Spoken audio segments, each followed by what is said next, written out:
কি অবস্থা বাংলাদেশ, মাদারল্যান্ড আমার বাংলাদেশ।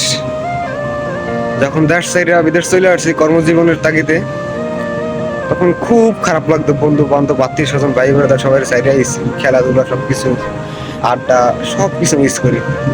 বাট এখন একটা সময় এমন হইতেছে, না, ওই জঘন্য নিকৃষ্টতম দেশটা সাইডে এমন হয় খুবই ভালো আছি, ভালো লাগতে আছে, আরামে থাকতেছি, কাজ করতেছি, খাইতেছি, ঘুমাইতেছি, খেলাধুলা করতেছি। চিন্তা করে দেখছেন একটা দেশের ভিতর দুর্নীতি, চাঁদাবাজ, হাজার হাজার ছেলে মেয়ে পঙ্গুত্ব বরণ করছে, জীবন দিছে এই স্বৈরাচারী দাওয়ানের লেখা। এই স্বৈরাচার আবার দ্বিগুণ রূপে ফিরে আইতেছে। আমরা একটার দাওয়াই, আমরা শিয়ালের দাওয়াই আমরা বাঘ টাইনে আনতেছি। আসলে বাঙালি জাতি যারা সাধারণ মানুষ, তাদেরকে কখনো এই দেশের সরকার বা এই দেশের উচ্চপদস্থ যারা কর্মকর্তা আছে তারা জীবনও ভালো হয় না।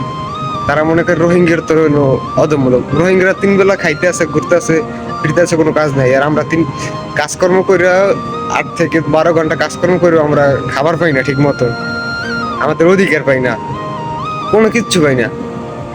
আমরা এমন দেশে জন্মগ্রহণ করছি। এই লিগেই বলি যে মাঝে মাঝে দেশ দোষ চাইরা ওই বংশং বাদ দিয়া কর্মজীবনে আয়া পড়েন, বিদেশে আয়া পড়েন। ফ্যামিলি লিগে ভালো হইব, নিজেরও ভালো হইব, ভবিষ্যতে সুন্দর হইব। ওই পচা দেশে থাকিয়ে কোনো লাভ নেই। সেই দেশের উপরে এক বুক সমান অভিমান। তারা কখনো আমাদের কষ্ট দুঃখ বুঝে নাই, শুধু তারা নিজেরটাই বসছে আর তারা বেগম পরে যায় বাড়ি করছে।